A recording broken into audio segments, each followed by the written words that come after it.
comecei a pensar que, o que eu poderia falar para as meninas e meninos, permitam-me, da faculdade, sobre o papel desse professor. Eu sou professor 2. Professor 2 é professor dos Mildinhos, no município do Rio de Janeiro. Então, eu sou professor 2, sou professor 2 até hoje. Dei aula há muitos anos na minha vida. Assim, eu estive na secretaria em todas as funções que você pode imaginar aí. Eu fui professor regente, fui sala de leitura, eu só não fui coordenador pedagógico. Fui diretor adjunto, diretor de escola, trabalhei no nível central, trabalho no nível intermediário. Então eu conheço bem, eu já discuti essa rede durante todos esses anos. Então falar sobre isso é falar sobre a minha vida, né? Além da minha vida profissional, da minha vida, porque eu sou fruto da escola pública. Eu nunca paguei para estudar na minha vida. Eu nunca paguei para estudar. Então eu sou fruto da escola pública. Eu tenho um compromisso com a escola pública porque fui formado por ela, né? Na minha época, a escola pública era uma escola de elite. As escolas particulares, a gente dizia que era PP, pagou, passou. Agora não é bem assim, né? Mas na minha época era. Na verdade, o que a gente chama, que importância tem o papel desse professor das séries iniciais? A primeira coisa que me vem à cabeça é o seguinte: qual é a matéria-prima que nós, professores, trabalhamos? Sobretudo das séries iniciais. Vocês já pensaram sobre isso? Não só perspectiva teórica, técnica, não, mas filosófica, sei lá se eu chamo de filosófica, não sei do que eu chamo. Mas qual é a matéria-prima com que a gente trabalha? Fundamentalmente, com o sonho de cada menino daquele que está olhando para mim. Você trabalha com o sonho deles. Eles vão para a escola, primeiro porque os pais sonham com alguma coisa, e depois porque eles sonham com alguma coisa. Para que as pessoas estudam? Para que as pessoas estudam? Para ser alguém na vida. Então eu estou trabalhando com o quê? Com o sonho desse menino. Não é isso? Então, assim, a primeira coisa, junto com a competência técnica, porque o professor não pode ser um incompetente técnico, ele tem que saber ensinar. Afora a competência técnica, ela não é suficiente. A dimensão na relação que eu preciso ter com o meu aluno, em qualquer nível, mas sobretudo nas séries iniciais, é saber que eu estou trabalhando com o sonho de cada um deles. Tem uns teóricos que dizem que o professor ele precisa reunir duas grandes qualidades: a competência técnica e o compromisso político. Na minha época, falar em compromisso político era chique. Hoje, falar em compromisso político é um problema, porque a política passou a ser vista de uma forma muito complicada. Então, a gente pode dizer que o que a gente chamava de compromisso político é o compromisso que a gente tem social com esse menino que está lá. E na escola pública, sobretudo, porque eu estou com o menino que precisa mais. Não é? Então, você precisa reunir essas duas coisas. E eu quero pegar essa coisa do sonho, essa coisa do compromisso que eu preciso ter com cada um desses meninos. E aí eu escolhi duas coisinhas para contar para vocês que pode ilustrar um pouco o que eu estou dizendo. A primeira foi a fala do menino que chama Eduardo, que é meu filho, que quando passou no vestibular, ele tentou História para a UFRJ. Quando ele passou para a faculdade, ele disse assim: pai, eu passei no vestibular por causa do Pequeno Torcedor. O Pequeno Torcedor foi a escola que estudou quando era do primeiro ao quarto ano na época. Caraca, é mesmo? É. E olha que meu filho estudou no céu, que é um inferno, aliás. Então, ele dizia para mim, tudo na verdade, a base do nosso conhecimento está nas séries iniciais. Vocês não têm a menor dúvida disso, né? Sobre o aspecto técnico, eu diria que eu tenho dois grandes vieses. Vieses, quem é português aqui? Dois grandes vieses na minha avaliação. Um é o domínio do sistema alfabético. E o outro é a compreensão do sistema de numeração decimal. Então eu teria, se eu tenho um aluno que compreendeu bem como o sistema alfabético funciona e o que é, de verdade, o sistema de numeração decimal, esse menino tem 80% para caminhar. Possam estar certo disso. Com todos esses anos, se eu tenho alguma certeza, é essa. Né? Eu digo assim, isso no aspecto técnico. Vocês querem ver? Não é muito simples de compreender. Eu sempre desafiava minhas alunas na faculdade, que eu perguntava a elas assim, o que é o sistema de numeração decimal? Por que ele se chama decimal? E o que é esse negócio? 90% delas não sabia me responder. Né? Quando eu dizia, porque tem a base 10, o que é base 10? Base é agrupamento. Se eu não compreendo que esse sistema está organizado a partir da ideia de grupamento, eu não compreendi o sistema de numeração decimal. Não vou conseguir fazer conta de vai um, de pedir emprestado. Não é assim, não? Então, se esse menino sai do sexto ano, é sexto agora? Primeiro, segundo, terceiro ano, não, quinto. Se ele sai do quinto ano, com a clareza do que é o sistema de numeração decimal e o sistema alfabético bem construído, ele vai embora. Ele vai embora, ele não precisa de mais nada. Ele já venceu. Então, o papel do professor do ensino fundamental, sob a perspectiva técnica, é fundamental. E eu diria que esses são os dois grandes desafios. E eles não são fáceis. Tanto o sistema alfabético quanto o sistema de numeração decimal são sistemas sofisticadíssimos, que não nasceram da cabeça de alguém, foram construídos historicamente. Não é assim? Então, é uma aprendizagem absolutamente sofisticada. Eu costumo dizer, o Robson diz isso todo dia para todo mundo, ninguém aprende a ler sozinho. É mentira. As intervenções, as mediações do professor são fundamentais para a qualidade do que aquele menino vai aprender. Né? Então, se esse aluno sai com esses dois aspectos bem construídos, o resto vai embora. Então, sobre o aspecto técnico, eu diria que isso era o mais legal. E a gente podia ficar 4 horas falando sobre os aspectos técnicos. Mas não foi essa a minha opção. A minha opção foi pregar a outra vertente, que é a vertente de que eu trabalho com o sonho de cada um desses meninos. E aí eu resolvi contar a primeira história, que foi o que meu filho disse, e uma segunda história, que foi uma vivência minha. Eu era muito complicado quando eu era pequenininho. Eu continuo complicado, porque eu também não cresci muito. Então, assim, era muito complicado quando eu era pequeno. Eu não queria ir para a escola. Então, minha mãe me levava até a escola. Minha mãe teve 8 filhos. Então, eu via a minha mãe mais grávida do que sem estar grávida. Então, eu sou o terceiro. Minha mãe me levava para a escola, sentava. Eu me lembro que isso é nítido na minha memória. Sentava num banquinho e eu na sala de aula. Eu só ficava na escola porque eu conseguia ver a minha mãe. Né? Então eu olhava, via a minha mãe estava sentada, eu relaxava. Um belo dia a mamãe foi fazer xixi, qualquer coisa que eu não sei o que foi, eu não vi mamãe. E aí eu debrucei na janela. E era assim, eu não conversava com ninguém na sala, né? Eu não tinha nenhum amigo, eu não falava nada, sabia tudo, mas não falava nada. Então era um garoto esquisito. E eu não vejo minha mãe e eu debruço na janela. Quando eu debruço na janela, eu era muito pequenininho e magrinho, igualzinho só agora, a professora me pega pelo pé, apavorada, achando que eu ia me jogar da janela. Não tinha essa intenção, juro.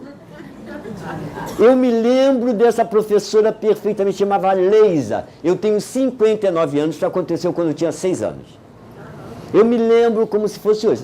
Professora Leisa, e ela disse assim, o que você vai fazer? O que você ia fazer, menino? O que você ia fazer? E eu, muito tímido, já não falava com ninguém, e diante daquela histerismo, eu não falava mesmo. E, não, agora eu vou te levar para a diretora. Me levou para a diretora que chamava a Dona Maurília.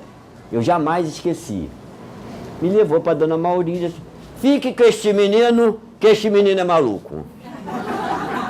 O que está acontecendo? Eu debrucei na janela para ver onde estava minha mãe. E aí eu tô um garoto maluco diante da diretora. E a diretora vira e eu chorando, eu quero a minha mãe, porque eu queria minha mãe era o minha âncora. E a diretora me acalmando. Minha mãe chegou, eu tô aqui, meu filho, aquela história toda. E aí a dona Maurê vira para minha mãe e diz, olha só, eu não vou deixar mais o Zé, meu nome é José Henrique, o Zé com a Leisa. Eu vou ver uma outra professora. Na minha época, eu sou decano, na minha época, as pessoas faziam escola normal, as professoras faziam escola normal. No terceiro ano da escola normal, o estágio era de 1 ano na escola pública. Ela pegava uma turma, efetivamente. Eram poucas as escolas normais, então não tinha concurso público.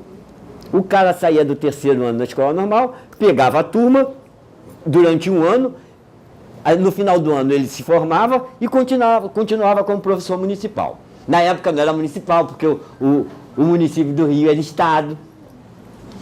E me botaram com essa estagiária, que, pasmem, eu não lembro o nome. Da outra, que me marcou muito negativamente, depois eu conto quando eu revi. Eu me lembro, e dessa eu não me lembro nem o nome. Cheguei na sala chorando, inseguro, porque eu já achava que era louco, e essa professora virou assim, mas por que você está chorando? E eu chorava mais ainda, porque quando pergunta, tu chora mais. E aí, por que está chorando? Não chora. Senta aqui comigo.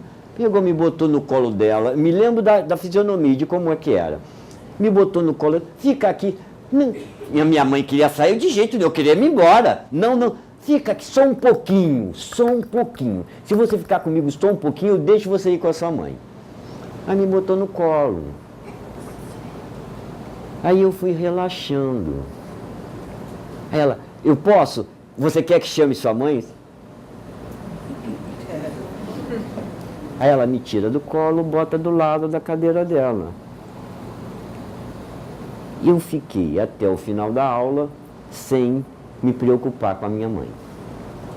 Perceba assim, no final do ano essa pessoa me chamou para ser padrinho da formatura dela. Aí a mamãe me botou um terno, eu era, imagina eu com 6 anos. E aí, qual é a lição que eu tive? A grande lição para a minha vida, que isso me marcou como professor. Eu preciso olhar cada aluno como um universo. Eu digo que a gente está trabalhando com sonho. O sonho de cada uma de vocês aqui é diferente. Sabe por quê? A história de cada um de vocês é diferente. E nós somos constituídos pela nossa história. Seja ela que me orgulhe, ou me orgulhe mais, ou me orgulhe menos, mas eu sou a história, eu sou constituído pelas minhas escolhas, pela história que eu tenho. E não há um sonho igual ao outro, como não há uma pessoa igual a outra. Então eu preciso olhar cada aluno meu como um universo. Se eu conseguir olhar cada aluno meu como um universo, eu vou conseguir compreender, por exemplo, que naquele momento eu preciso botar aquele aluno no colo. Ou que naquele momento eu preciso deixar esse aluno de lado. A sensibilidade do olhar do professor é fundamental. Não há possibilidade de você ser um bom professor se você não tiver essa sensibilidade do olhar. Isso em qualquer nível, sobretudo com a miuçalha. Se eu tenho algum desejo, é que vocês saiam daqui tendo a certeza do que eu digo a vocês. Por experiência própria, eu como aluno, e como experiência própria, eu como professor.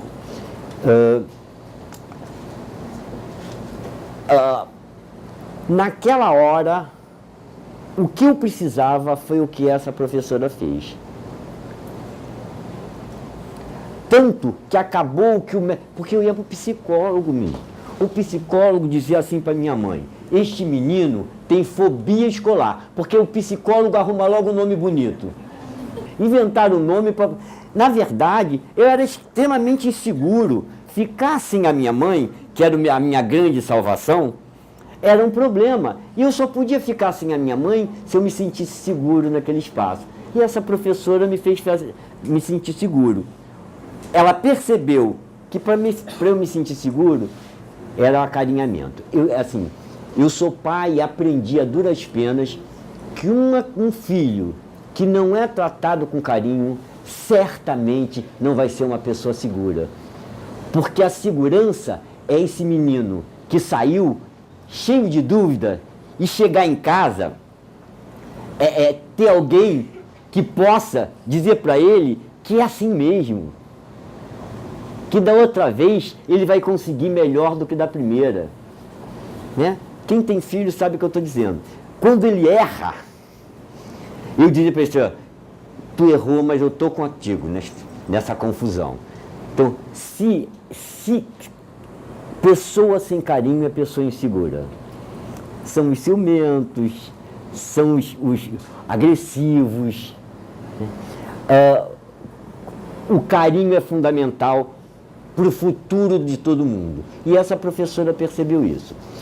Eu falo, isso me preocupa muito, porque eu acho que os professores, via de regra, estão se distanciando muito dessa perspectiva.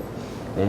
Eu vejo assim, o professor olha para a turma dele como uma massa, que eu preciso ter 70% deles aprendendo. Se eu tiver isso, está bom.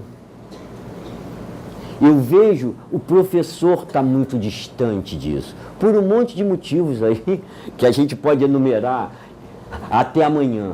Mas a gente está se distanciando, mas a gente não pode fazer isso. Porque eu perco o essencial da escola, que é a relação que é insubstituível, que são as relações pessoais, sobretudo do professor com cada um daquele menino. Né? Então, assim, além do papel técnico, que para mim é mais fácil de resolver, eu preciso, professor, sobretudo das séries iniciais, ter esse compromisso com o sonho de cada menino daquele que eu estou olhando. E saber, quem tem filho também sabe o que eu estou dizendo. A forma como eu ajo com ela vai ser diferente da forma que eu ajo com ela. Não, mas tem que agir com todo mundo do mesmo jeito, porque isso é justo. Mentira. Não é justo. Eu tratar pessoas diferentes de forma igual, isso não é justo. Vocês já viram? Tem sempre no Face. Dizendo assim, eu trato todo mundo igual. Então eu tenho uma arquibancada para assistir o jogo que é do mesma altura. Então eu estou ferrado, porque eu não vou assistir o inferno do jogo, porque eu sou pequenininho. Né? Então, isso não é justo. Tratar todo mundo igual não é justo. Eu tenho que tratar as pessoas com equidade. Eu preciso de um banco maior do que você. Então eu preciso ter um banco maior para eu poder assistir o jogo da mesma forma que você.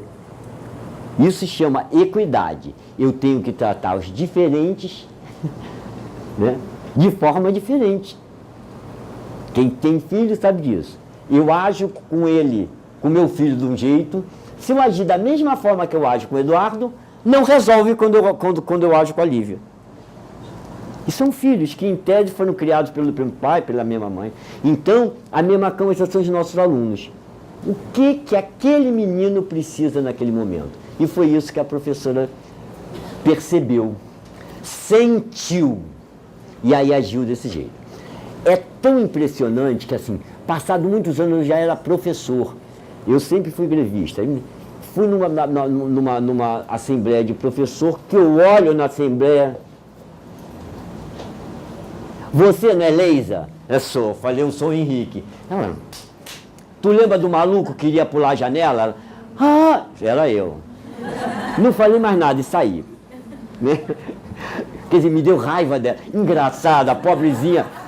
Eu já devo ter feito um monte de merda parecido com ela também. Mas, assim, como é que esse sentimento era muito latente em mim? Então, digo para vocês, se vocês acreditam um pouquinho na experiência da gente e na minha experiência, Acreditem no que eu estou dizendo, mais do que acreditem, experimentem isso. Olhem cada menino de vocês de forma diferente. Olhe, pense que atrás de cada menino, do mais terrível ao mais brilhante, atrás de cada um daqueles tem um sonho e uma história. O que eu preciso é fazer com que o sonho e a história desse menino, que eu respeite o sonho e a história de cada um daqueles meninos que estão olhando para mim durante aquele tempo todo. A diferença daquela criança para que eu peguei depois 2 anos no estado, que era em Caxias, mas já mais à frente, já era diferente. Quando eu vejo hoje o que é aluno na escola, e lembro de quando eu dirigi a escola, que foi em 94, 95, gente, não é possível que as pessoas mudem dessa forma. E aí depois eu penso, é possível sim. Gente, a minha geração passou por grandes transformações. Eu digo, máquina de escrever, ninguém conheceu aqui. Conheceram? Eu passei da máquina de escrever para o computador, do computador para o laptop, do laptop para o celular, e eu tive que ir me adaptando a isso tudo. A televisão, preta e branca, quem é do tempo da preta e branca, duvida. Televisão preta e branca, não tinha TV a cores, né? Eu me lembro, tu lembra disso, né? Eu lembro que quando alguém... Vitrola. Eu me lembro, tinha umas de plástico, lembra? Aquelas grandão, e aquelas de plástico, quando saiu, que era uma beleza, de pilhas, pilha. Então, nós passamos por isso tudo. É um tempo muito pequeno para a quantidade e qualidade de mudanças. E aí eu acho, meu companheiro, que a mudança nas crianças acompanham isso. Uma criança, hoje eu vi lá, a gente está avaliando aluno especial. Aluno especial de 6 anos, ele pega o diacho do celular, ele não sabe fazer nada, mas...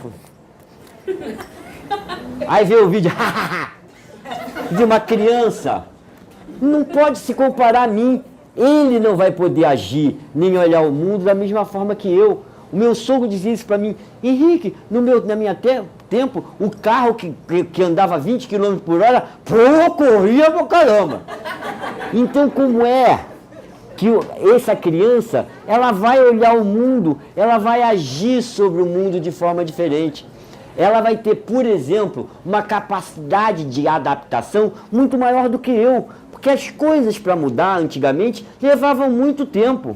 O ritmo de mudança, porque mudar a tecnologia é fácil, mudar a cultura é muito difícil. E aí eu acho que a gente, nesse momento de vida que a gente está vivendo, o mundo, as mudanças da realidade são tão grandes que a gente não consegue acompanhar com a nossa cabeça. E eu acho que aí traz um monte de questões que são complicadas. Sobretudo num país injusto como o nosso, onde a miséria ainda é grande, onde não tem espaço para todo mundo, né? Então a gente tem assim, a gente reúne uma quantidade de contradições tão grande que com certeza fez com que essas crianças hoje, eu não reconheço mais. E eu fico apavorado, na verdade, né? Caraca, o que eu faria se eu fosse um professor que estivesse na sala de aula nesse momento? Eu fico me perguntando. É muito complicado, que é muito diferente. E eu compreendo por que é diferente. Eu não sei se saberia lidar hoje, José Henrique, dentro de uma sala de aula, com um menino de 6, 7 anos, eu não sei se saberia lidar com muita facilidade com esses meninos, não. Eu ia ter que reaprender, certamente. Além de muita criança problemática, eu diria que hoje os alunos especiais, que isso tem sido um problema complicado, eles são num número muito maior. Porque na nossa época, todo mundo escondia menino especial. Hoje, os meninos com deficiência não são mais escondidos, muito ao contrário. As mães sabem os direitos, vão no Ministério Público. Então, você tem uma quantidade maior de aluno. Não é porque eu tenho mais crianças deficientes, é porque hoje eu tenho uma sociedade que compreende melhor a diferença. Não, eu quis dizer que elas são. Elas são o que você falou, você era. Maluco? Que a professora... Talvez. Porque é uma criança, todas elas são imperativas. Sabem, elas querem. Mas eu nem era imperativo, não, eu era boboca. Mas eu acho que eu compreendo você. Mas o que que acontece? Você tem um mundo em que as coisas acontecem com rapidez. Ninguém hoje, nem nós, ninguém hoje tem o mesmo ritmo que teve algum tempo atrás. O mundo exige da gente uma arritmia, né? Assim, agora, a grande questão é como é que eu vou lidar com esse menino, que hoje é assim. Porque tem uma coisa assim, o menino, a minha turma não é de menino ideal. O menino ideal está na minha cabeça. A minha turma é de menino real. Então não adianta dizer, meu Deus, que meninos terríveis. Não adianta nada. Porque essa pergunta não faz avançar. Porque quando, menino terrível, acaba com menino terrível. O que eu preciso perguntar é o seguinte, como eu, professor, vou lidar com a maioria dos maluquinhos que eu tenho aí? Como é que a pedagogia lidar com um menino que tem outras características? Essa é a pergunta que a gente deve fazer, porque é a única pergunta que faz avançar.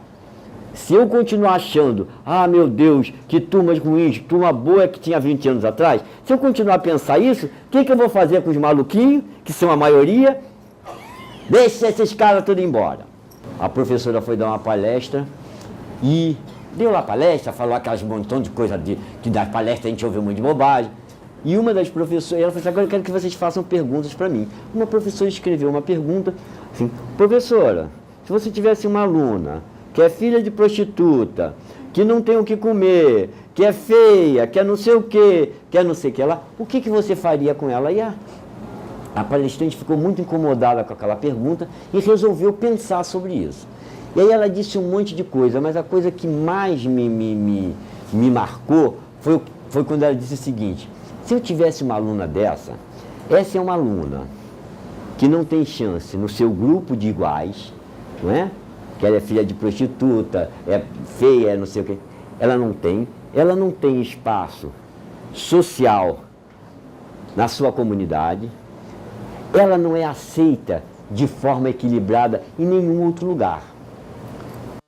Se a escola negar a essa menina uma aceitação, o que vai acontecer com ela?